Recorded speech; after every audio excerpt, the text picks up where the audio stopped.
yours.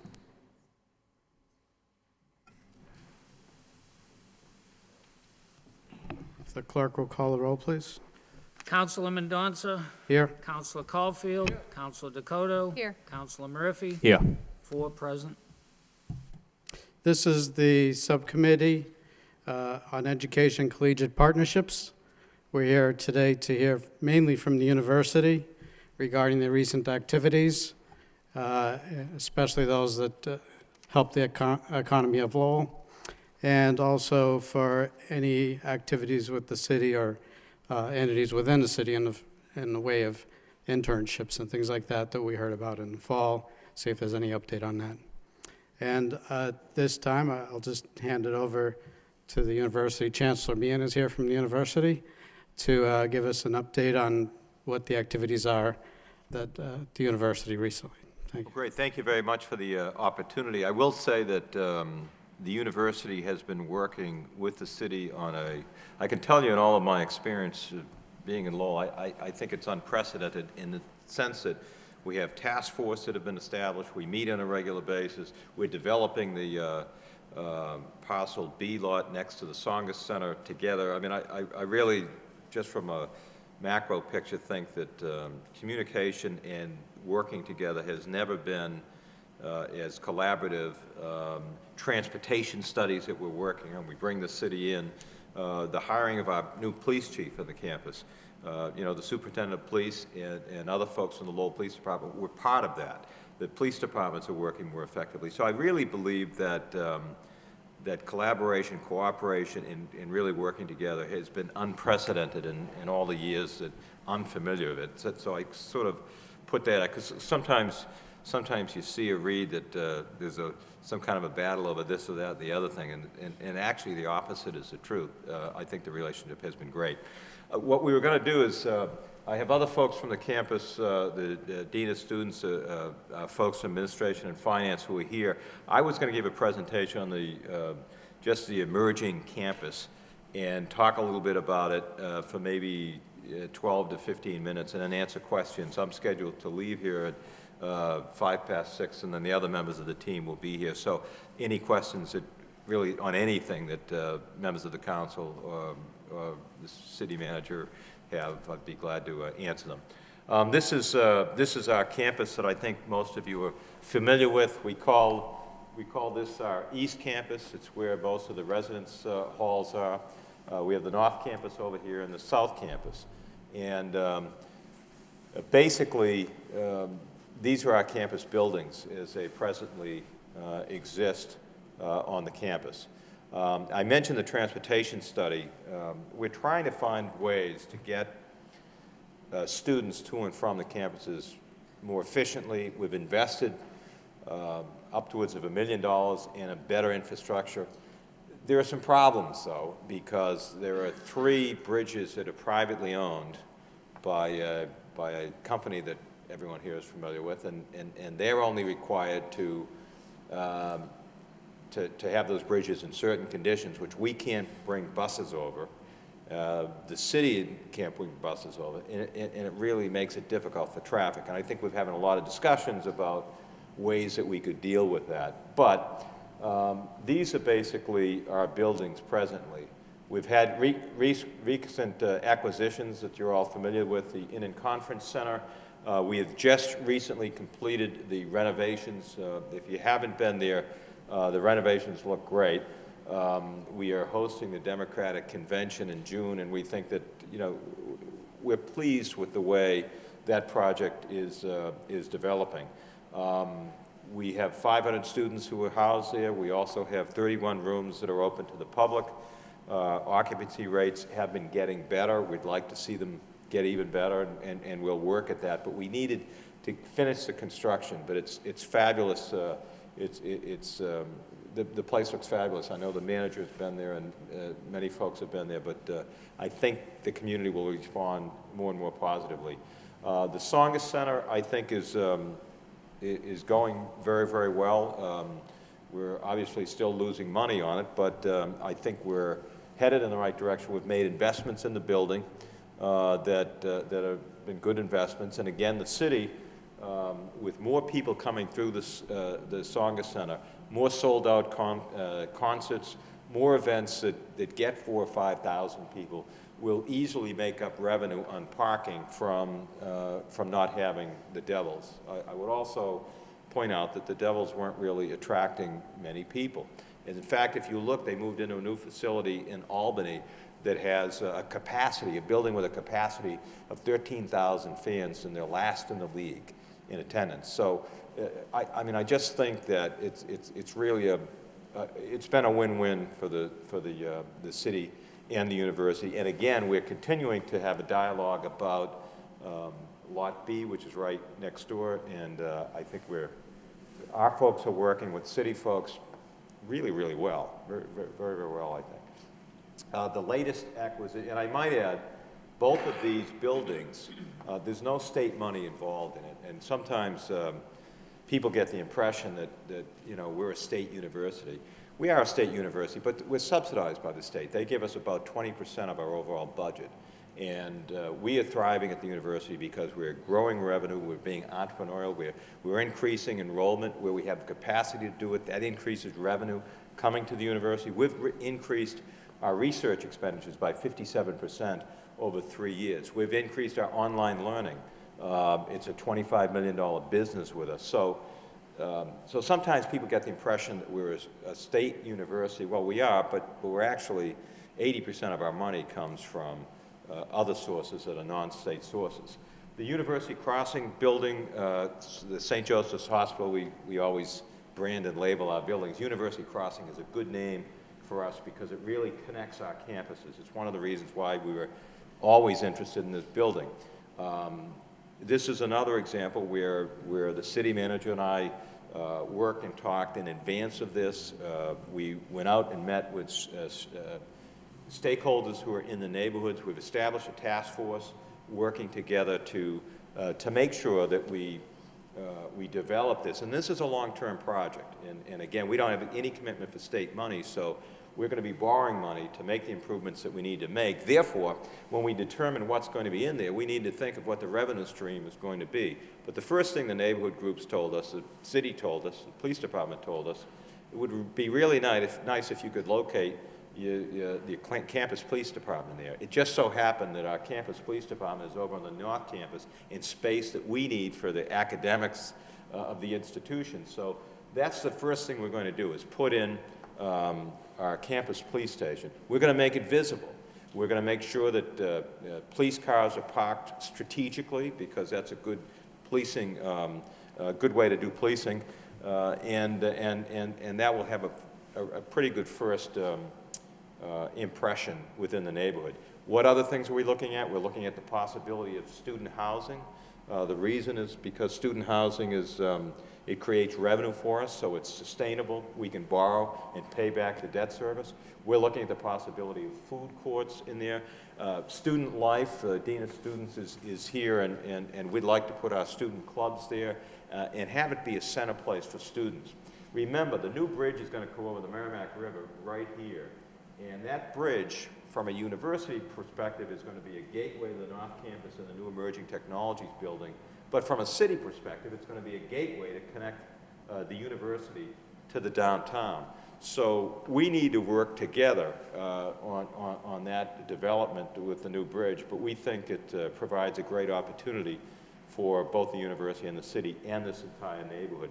The School of Health and Environment is a possibility to go into the building, and again, it's going to take a little bit of time to develop this, but we're excited about the acquisition, and I think it's something that really the city and the university feel is a win-win. Historically, this has not been really a generator of tax revenue, because it's been a hospital for a long time, although there were a lot of back taxes owed, which the city got, I don't know if I'm supposed to tell this, Mr. Manager, but a little bit of money came in, about $450,000. So all in all, that's an exciting project as well.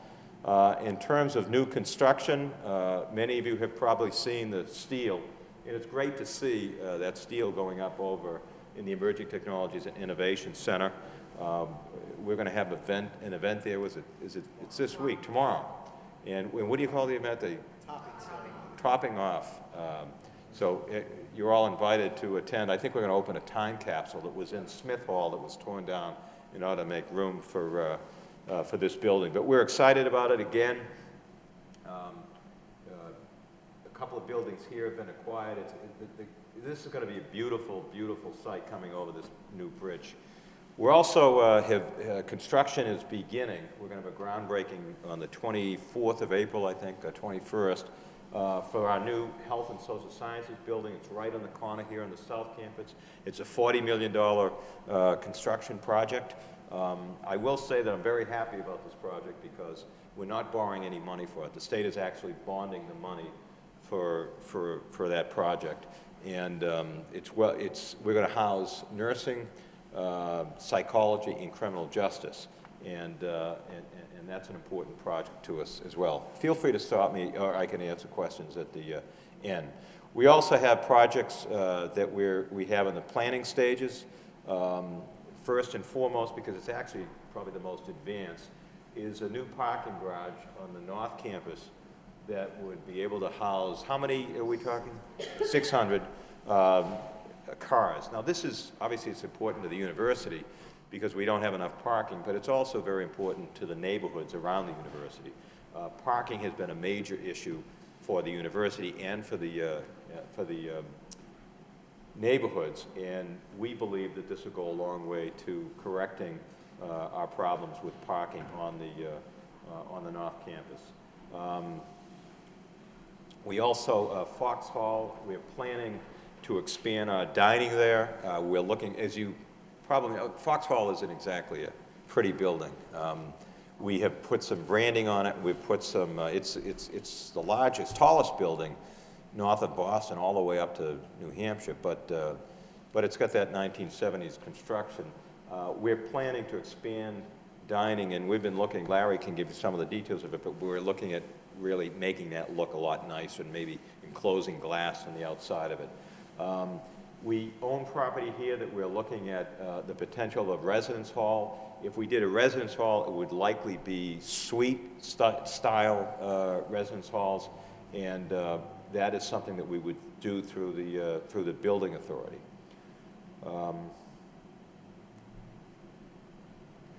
I mentioned the bridge over the Merrimack. That's how it's going to look, and we're excited about that. I think the city's excited about that.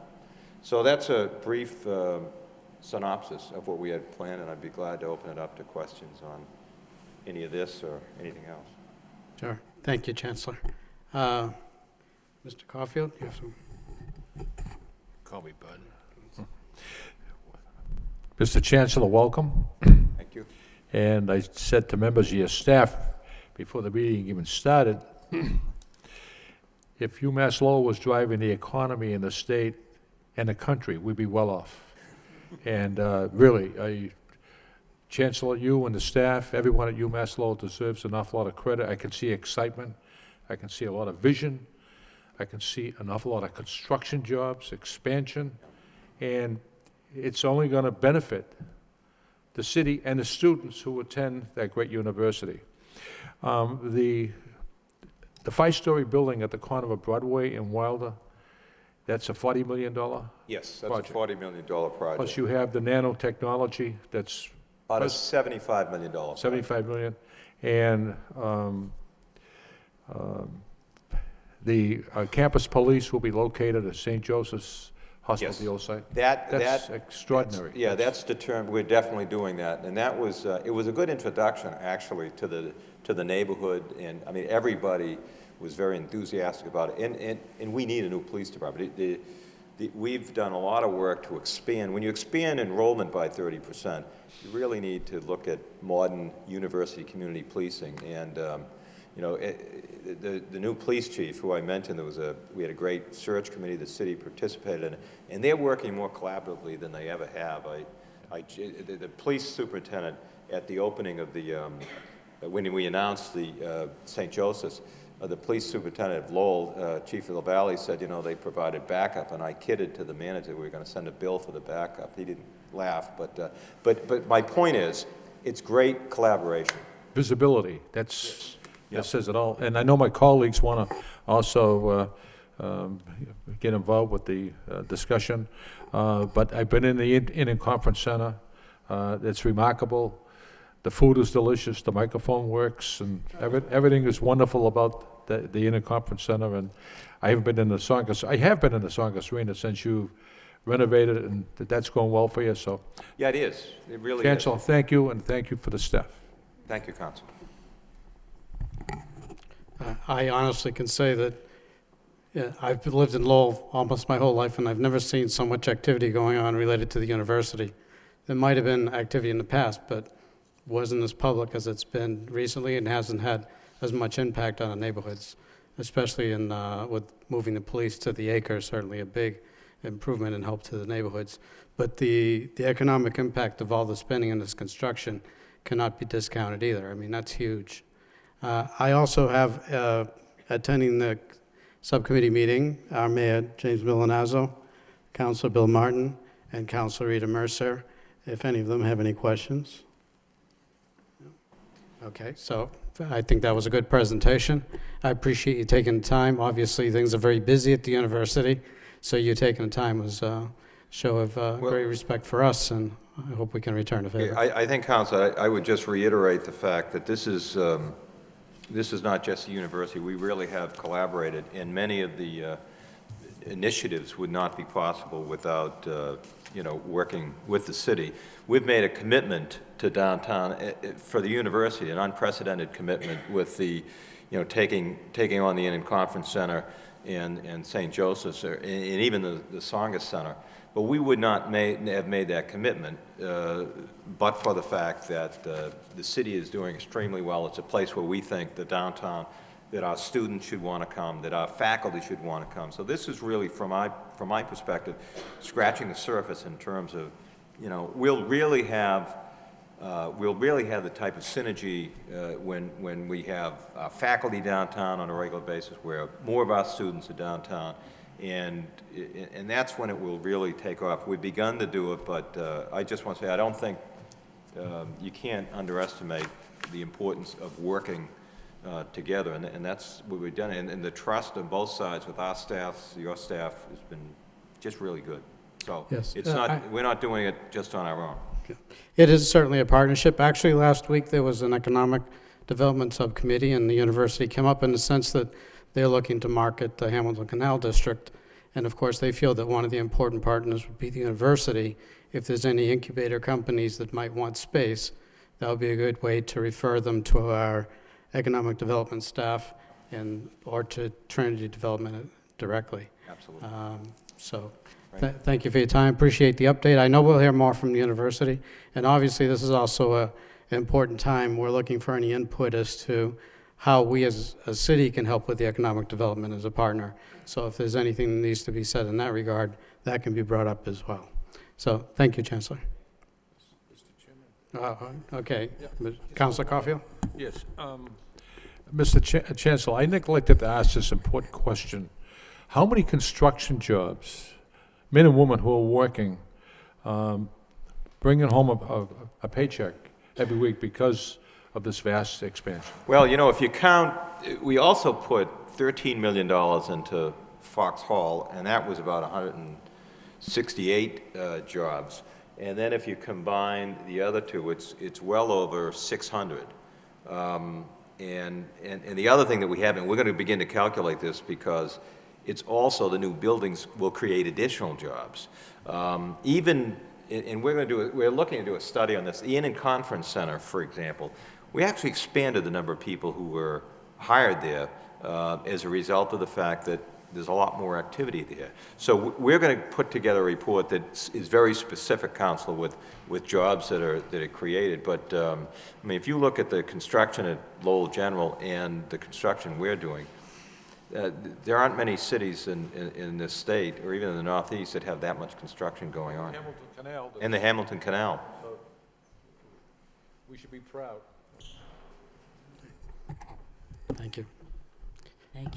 Excuse me, Okay, yes. Joe. Councilor Mercer? Now, thank you, Mr. Chairman. Through you to the city councilor to your left, there is a motion on the agenda tonight asking if the city received any funds as a result of the sale of St.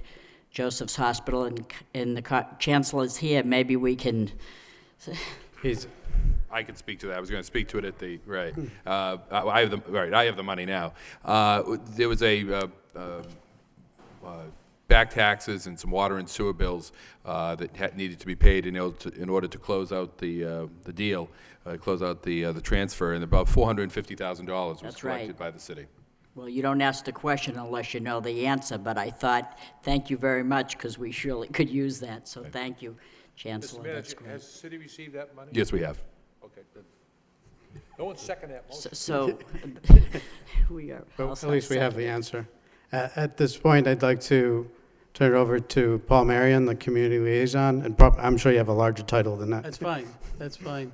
Part two of our presentation tonight is really a follow-up to an appearance that a group of university personnel made here, I don't know if it was late August, early September, with this subcommittee, beginning a discussion about the community engagement activities and ways that we can make more robust the connection between the university and particularly the city government, but the community as a whole. So tonight, a number of months later, we're back at the invitation of Councilman Donza, and Larry Siegel, our Dean of Students, Robin Tuff, the Director of the Center for Family Work and Community, and Patty Coffey from the Community Affairs Office are going to give a brief sort of summary update in their areas, and then we can have a little dialogue before 6:30. So Larry, do you want to start? There's a button to press, and it turns green, so that the people at home can hear you. Thank you. Is that better? Okay, it's on. Okay, good. Well, thank you, and as Councilor Mercier said, you don't ask a question unless you know the answer. One of the first things that the Chancellor asked me when he came to the university was, do our students really feel that Lowell is a part of their university experience? And he knew the answer. But we did some surveying, we ran some focus groups, and we found out that while some did, most didn't. They knew that there was a city around them, they heard about many of its offerings, but we were graduating students that really did not feel that they had a connection to the city or had experienced much of the city. And that became our goal in working with our students. For the last 3 years, we have incorporated a city experience to all of our freshman orientation program. So every student that enters the university now has a structured experience in the city. There are several freshman courses that are taught on the history of Lowell. 1/3 of the programming money for activities at the university that the Chancellor increased had the caveat of needing to be used for some experience connecting them with the city, whether it be cultural or social, going out to a restaurant and getting some discount prices. And so that has been in effect for a number of years. We have very good relationships with a number of the nonprofits in the city. We have developed a wonderful relationship with the Chamber through Gene Osborne. Actually, there's a meeting we'll be attending by chance in May. We're initiating a new parents program because we wanted to take that to the next level now that our students are clearly feeling a part of the city, with our ICC being our most popular residence hall now. We wanted to get parents involved at an early stage and have them experience the city. So beginning this summer, it will be incorporated into all of our parents program, a city experience as well, making them more aware. We have been using national parks tours, the MRT and other cultural events as venues for getting our students involved. We implemented through technology what we call a U-card system, which now allows our campus ID cards to carry money that can be used in, I'm thinking about 40 businesses in the city, predominantly eateries, which is what where students spend some quick money. And then through a lot of the work, collaboration with my colleagues, so I will let them speak about it. We've really created a good number of co-ops, internships, and structured service learning experiences, community service work, to get our students more involved in the city. Larry, could you say just a minute on the Deshpande initiative? You may know that the university is part of the Merrimack Valley Sandbox, which is on social entrepreneurship in collaboration with the Deshpande Foundation, who has donated $5 million to a four-institution,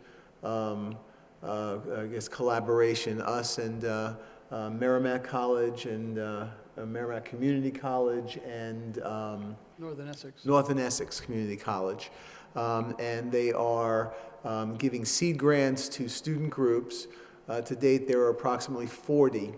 And they are for programs. They go through a pretty extensive application project, and they give you seed money for students to get involved in the local community, and they have identified Lowell and Lawrence as their two communities to focus on for social entrepreneur opportunities. And it goes from everything from planting community gardens. It was one of the ones we got, to some of our assistive technology, to working with the homeless, working with foster youths, and a number of other ones. And so it's been, it started up about January. We've already received 40 grant applications that have been approved, and we'll be really embarking, just starting that work. So it's something we can certainly keep you abreast of. Thanks, Larry. Robin Tuff of the Center for Family Work and Community is going to talk about how we're trying to rationalize our community engagement activities, and also give a little update on the outreach programs at the center. Right. Thank you. The Center for Family Work and Community is, we like to call ourselves an outreach arm of the university. What we try to do is develop partnerships between the university and the community. We do a lot of listening, finding connections between faculty and students and community-based organizations to see what kind of problems that they want to solve together. We do that by bringing people to the table, facilitating grant writing processes, writing grants together and getting them, and then managing programs. One of the grants that we've had over the last 10 years has been a Department of Education Gear Up grant, where right now we're actually working with the entire senior high school class, and we've been working with them since 7th grade to help them to access college. So tutoring and mentoring and field trips and financial aid workshops and things like that. Another grant that we have through the Corporation for National and Community Service is a Learn and Serve grant. And this is a 5 UMass campus project where we're trying to increase service and service learning on campus and doing service in the community. And we're doing this in partnership with a lot of the different programs that Larry Siegel oversees. And so we're working with student groups to help them figure out what are the service projects that we want to do, doing some training with them on how do you do work in the community, and also working with faculty and helping them to tailor their courses to be service learning courses so they can have their entire course be involved in a project in the city. For example, maybe working with an organization while they learn how to do program evaluation, providing some program evaluation services for an organization in Lowell. Also through this Learn and Serve grant, we've been working with CTI and have students actually volunteering to help prepare tax forms through the CTI's VITA program. And we coordinated in what we call an alternative spring break, which is where students, instead of going to Aruba or Baja or whatever, they spent their whole week here in Lowell, sleeping on the floor of one of the churches here, and each day going to a different organization and providing some service for them. And we are also supporting students giving a little funding for student service projects. And they're going to be doing a large river cleanup in April. So it's different projects like that, whatever they're up to. And We also are in the process of revitalizing what we are calling our community clearinghouse. We held some focus groups with a number of community-based organizations over the last semester, and we found out that that's one of the things that they would like to see, is some way that they can post at the university opportunities that they could potentially have for students and faculty for service. And this is a way that they can enter in that information. Students and faculty can go there and see what their opportunities exist. And also faculty can also post at the same time, here's what I do in my course. Might you have some way that we can partner together? And we also hold what we call speed dating type of event, a breakfast, where we bring community-based organizations together with faculty to figure out ways that they can partner and talk with each other face-to-face. We have a large Department of Commerce grant that has to do with increasing broadband adoption in the Merrimack Valley. And through this project, we have students who we've trained and we employ them to go out into different Lowell Housing Authority sites, as well as a couple of youth-serving organizations, and then senior centers in Lawrence and Amesbury and Haverhill, or Amesbury and Salisbury, and teaching elderly, disabled, and young folks how to use a computer and how to access the internet. And we also do that program with CTI, and so helping them in their workforce development department, teaching folks how to look for jobs on the internet as well. So very, very different projects that we work on. Oh, I forgot another school-related grant that we just finished up was a large National Science Foundation project working in 3 middle schools it was called The Science of Small Things, and we were doing really hands-on after-school programming with kids having to do with nanotechnology, so sort of a pipeline project for jobs of the future here in Lowell. And I have a handout of all the other different projects that I can certainly give you. Robin, what's the current bottom line figure for how much grant and contract funding your center has brought in? Oh, well, it's over $10 million over, since we've been around. Just to give you an example, the Gear Up grant, this past 5-6 years that we worked on that was a $3.4 million grant. And the year before that, the time frame before that, we had it for an additional 5 years, and it was around $5 or $6 million. So it varies. Right. I mean, these are funds that wouldn't be in the city if the university wasn't applying for them and receiving them. Yeah. Patty Coffey was the the project director for the recent downtown initiative research project that the Lowell Plan and the university collaborated on. That was triggered by our acquisition of the Inn and Conference Center. At the time, we wanted to get a better understanding of what the relationship, the dynamic between the campus and the downtown was and is and can be. And Patty's going to talk a little bit about that as well as some other things. Right. Hi, thank you. So first, I just want to talk a little bit about what you have in front of you. You have an Office of School Partnerships Research and Lowell Projects document, and that is one of about 8 research centers that we have at the university that has some involvement in the city. So that's a snapshot of different projects that they've got going on in Lowell and Lawrence in the schools. You also have a document from our Office of Career Services and Cooperative Education that lists various businesses in the city that students have either gotten internships at or part-time jobs. The top of the document explains that, the top of the document is a list of where students have been placed. At the bottom, those are places that we know students have gotten jobs in the last 5 years. You also have a document that is titled Office of Public Affairs, Community and Government Relations. So I work for Community and Government Relations, and I'm here today because of my Community Relations hat. So in Community Relations, we help establish and sustain partnerships in the public and private sectors, and we also link campus resources and services to the community while bringing those benefits to faculty, staff, and students. So in that document, I list federal work-study placement. So there's been about 50 students that have gotten federal work-study placement in the city this year and last year, with a total last year of 9,000 hours in the city at various organizations like the National Park, City Hall, UTEC, the Songus Center, Revolving Museum, and et cetera. So far this year, there's about 6,000 hours, but that'll be more by the end of the semester. I also want to bring up that over the last couple of years, we've had the opportunity to apply for different community engagement designations with the Carnegie Foundation and also the President's Higher Ed Community Service Honor Roll. That's President Obama. We've been designated as a community engaged university. So for the last couple of years, we've had to kind of take an inventory of the service-related activities that our students have done. And what we found out was that our students last year contributed over 50,000 hours of service in the city and you might say the region and abroad in other countries like Peru and Africa.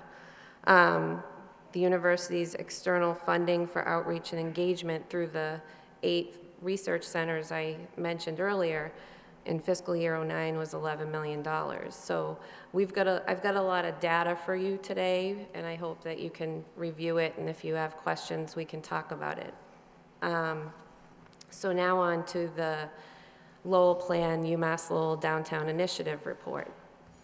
So you have this executive summary in front of you, and I want to tell you how we did this research. We interviewed 33 businesses in downtown Lowell, and we conducted follow-up interviews with all those businesses. We conducted 6 focus groups with students at the university.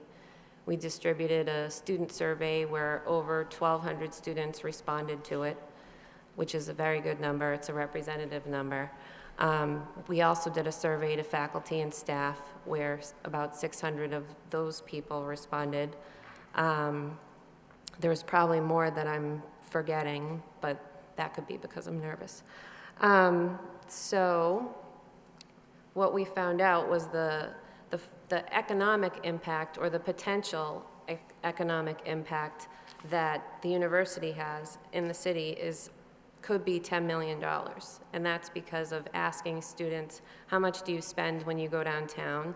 It's also because we had a student tracking group over a 3-month period where they kept diaries of how much money they spent in the city. And there were things that we didn't include in those spending diaries, like gas and doctor visits, but we asked them about visits to restaurants, visits to shopping, and this is how we came up with that figure.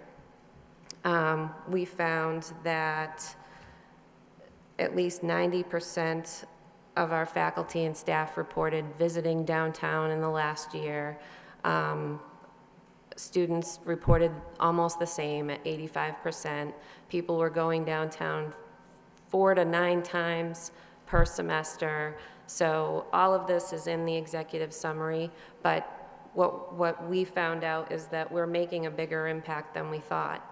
And we hope that there'll be a phase 2 of this research where we can, again, survey businesses, survey students, and find out what that impact is, because what we have already is like a baseline of information. And if we do this again next year, then we can find out really what the impact was. Thank you, Patty. That's the end of our presentation. Okay. Thank you very much for your presentation. I open up to questions. Anyone on the subcommittee have a question? We certainly got a lot of information, and since we received it this evening, it's going to take us some time to digest it. Any other member of the council have any questions? Councilor Martin?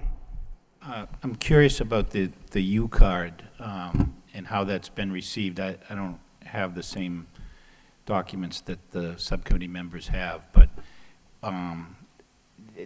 is that part of what you track with the impact? I mean, let me just tell you, I have a son who's a student at the university, and he's not shy about asking for money, and he hasn't said, can you put some money on this U-card for me? So is that my future? What's the use? Larry can give you information on the latest news with the U-card, but last year it was brand new to the city. So some things worked, some things didn't work. There were businesses where I think it made sense to use the U-card, and there were businesses where maybe it didn't make sense. And I don't know what the latest figures are on U-card use. I mean, I understand it's new, and it's Yeah. a new concept, but it's worked well in other places. I Yeah. just presume that's why you I don't tried have a it. dollar amount. I know that our reason for implementing it was to encourage easy spending in the city, or easy spending on campus and in the city. And I believe there were 40 businesses last year. I think about half of them were pretty popular and used. Those were mostly eateries.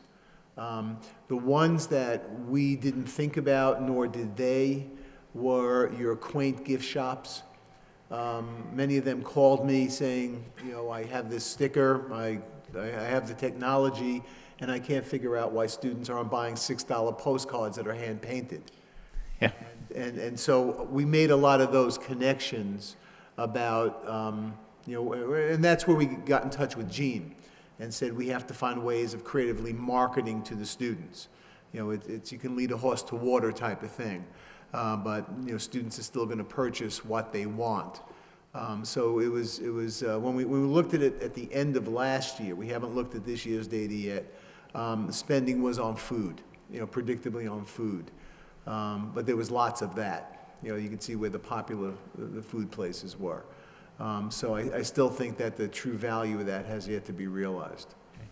Well, thanks. I'll take a look at the report that you provided, but it's I think, an interesting concept and got a lot of potential. So thank you. And can I add something? If you want to read the full report, it is online. If you go to the university's website and look at the link for the Community Affairs Office, it's on that. This is just the executive summary. This is short. Councilor Caulfield and then Councilor Murphy. Thank you, Mr. Chairman. Patty, you indicated $10 million the city would benefit for the economy because of the students being downtown and so forth. Is that so? Potentially. Potentially. And Per year. would that be in the course of a calendar year or over a period of time? We projected over a calendar year. Over a calendar year? Yeah, And really, if, I think the easiest way I like to think about it is I add up all the students, faculty, staff at the university, and I just say, okay, let's just pretend all of those people spent $20 a week on gas. And that alone is up there, and, you know, it's close. But I'm not talking about people spending $20 a week on gas. We actually didn't ask about gas. So that $10 million is probably a conservative estimate. That's great news. Thank you. Councilor Murphy. Thank you, Mr. Chair. In the report, it does talk about where professors and students spend their money. I wondered whether in the larger report, whether it delved into where they would spend their money were it not for, you know, certain gaps in the downtown economy.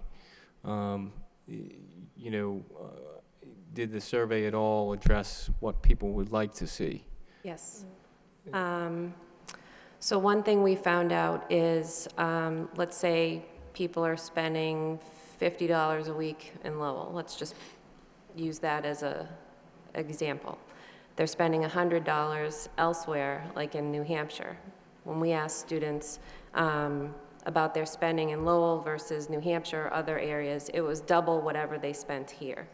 And then when we asked them, you know, what do you want to see in Lowell, the number one answer was usually a movie theater. The close to that was a more diversity in the types of shops that are available. You know, some students may have said, oh, I want to see a Gap or Brands. old brands. But definitely diversity in what's down here. They love the restaurants. They reported they love the diversity in the restaurants. You know, they like the history. They like the cobblestones. We heard a lot about that.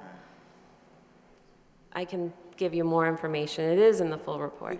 And so how much of that, information is shared and sort of coordinated with, say, the Economic Development Department here in the city.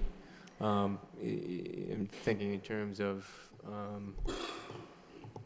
you know, when we go to provide assistance to businesses here in the city for best retail practices, how much is it factored in whether or not, say, a certain business might already be present downtown? You know, you're not exactly adding to the diversity of downtown. This I would direct to Adam. Well, in that particular program, it's really more of a self-selecting program in terms of the businesses that apply to participate. All are welcome to participate in the first phase at any time, and it's sort of a first-come, first-served process for the personal consultation and the grant part of that program. It's also important to note that that program is available not just for the businesses in the downtown, but it's really available to businesses throughout the city, and we've lately been really putting a lot of our marketing efforts with respect to that program toward the neighborhoods, in part at the request of your motion to the city council, so that we could reach out more to some of the businesses in the neighborhoods with that program. Is there any intent, though, to use information from a study like this in how you go about choosing which businesses receive not just, you know, assistance through that program, but through you know, the venture fund or what have you? Well, we definitely do take a look at in pretty much all of our programming and all of our economic development planning. We do pay attention to where there may be markets that are not as well served as they could be, and certainly the university populations are one of those. But I think in reality, the savvy business people who are the entrepreneurs themselves are doing that themselves. And if they're going to be successful, those that put together good, strong business plans, which is really actually more important when we look at who we're going to provide assistance to, are doing that on the basis of them identifying for themselves that there's a market that isn't yet being served as well as it could be. So I think the largest benefit to having this kind of data available may actually be to the potential entrepreneurs who are looking to open businesses in the city, even more than it is to us as the economic development staff or the planning staff of the city. Mr. Marion? Thank you. Just to follow up on Adam's comment, we hope and we certainly are expecting to have a phase 2 of this downtown initiative, excuse me, continuing to work with the city, the Lowell plan, and our university folks.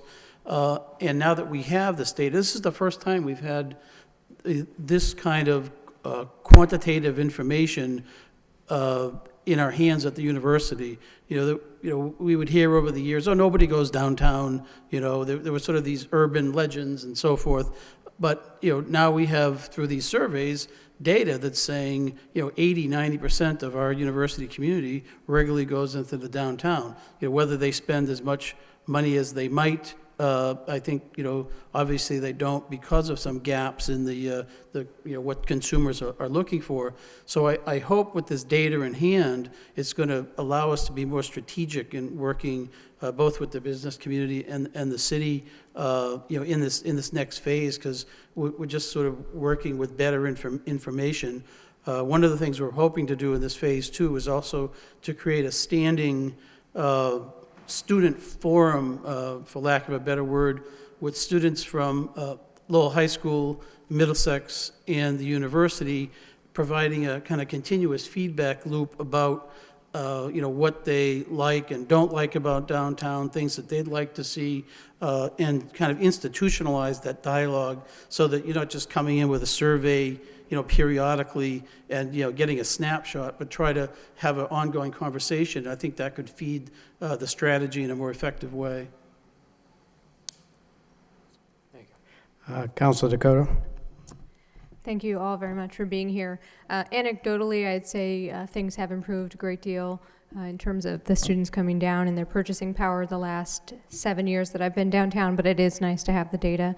I would like to ask a question. I'm not sure who the most appropriate person is, but I'm looking at the City of Lowell collaborations sheet. The last two on the back page caught my eye, and they're 2 service learning projects in the plastics department, and they were evaluating the safety, toxicity. That's on the SLICE report. Patty, do you have It that? says City of Lowell Collaborations, 2009. Well, the form is really not as relevant as the question here. So I spoke with Ms. Riddicker, who is the director of the Acre Family Child Care Program. She came in and did had a dialogue with the plastic students, and they were able to evaluate whether or not there were toxins in the nipples and the bottles, and then presumably would then try to create something without that. And so my question is there a dedicated commercial pipeline for student inventions or creations where the university helps identify something that is marketable and then allows the students helps the students find a way to bring it to market? Yes, we have a whole commercial ventures and intellectual property unit, and they work more with faculty, but certainly with advanced graduate students who are working on research projects. There is a pipeline, and we have an office in Warner-Lancet that works with inventors on campus and helps them translate their research into actual products. One of the best examples that people probably have heard about is the Konarka operation in Boot Mills, which was a photovoltaic sheeting, that's now, become, quite a successful company. So, we do have a way to make that happen. But if I may, on a grassroots level, where students may go in an internship or a practicum experience and be asked to work through one of our offices to solve a problem, and then all of a sudden come across something that may potentially be marketable.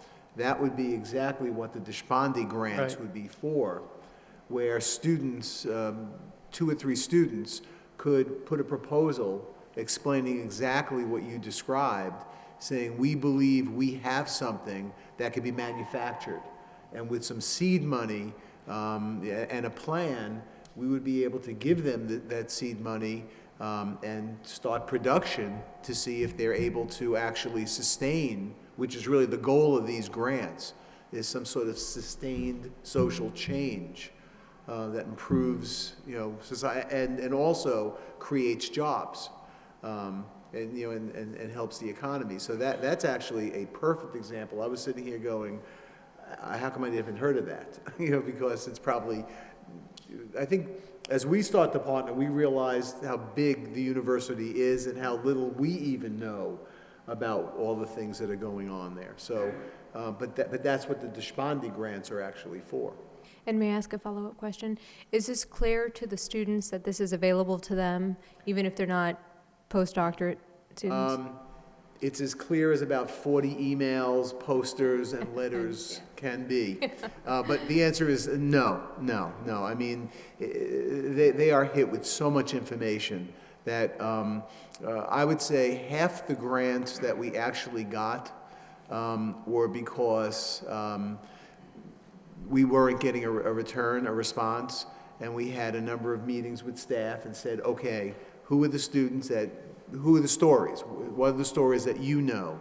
And we want you going out, and we want you to present this to them and ask that they consider it. So it was a lot of work to get those initial grants.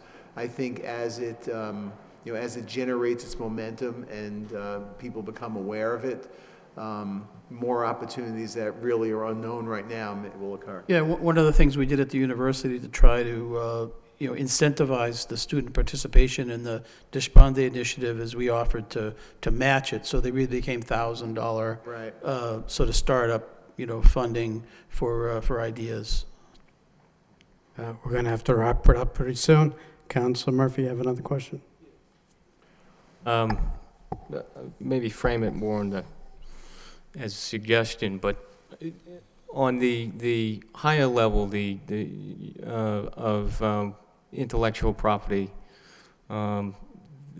the university has a policy that hasn't, I think, been updated since maybe 1996. And I think that if there were to be an update to incentivize jobs here locally or in the region, that there is a way to, for those, projects or ideas that really warrant royalties to the university because of the significant support given to either an individual or a group of individuals, that you could have a waiver, a partial waiver for those that did locate eventually because of that idea here in the region, to try and capture some of the expense that is really contributing to the development of that intellectual property. Well, is that something you could bring back? Sure, I just made a note about the 1996, you're saying that was the last time the policy was revised? As far as I know, yeah. Yeah, okay, I can check on that. Things happen, though, for example, with the Konarka project, the manufacturing phase ended up going to Fall River because we didn't have a suitable facility. I mean, Bernie, Adam, their people, Teresa, they worked their tails off, trying to make this happen, but there was a Polaroid plant down at Fall River that was exactly what they were looking for. So, we have the R&D piece in the Boot Mills, but then, we didn't get the manufacturing because we just, they had a better factory, option down there. So, I mean, some of it, we can control, and sometimes there are factors, but I think if we can do things, with policy regarding the finances of the royalties and so forth for incentives, that's something, that can help on the front end. We can certainly go back and look at that. We're going to have to wrap it up because time for the council meeting has arrived. I want to thank both Chancellor Meehan for coming to provide the update on the university activities. Thank you, Paul Marion, Patty Coffey, Larry Siegel, Robin Tuff, for taking the time out of your busy schedules to come and update us and providing us with lots of detailed information. At this time, move to adjourn. Motion to adjourn. By Councilor Caulfield, second by Councilor Dakota. We stand adjourned. Thank you. Now.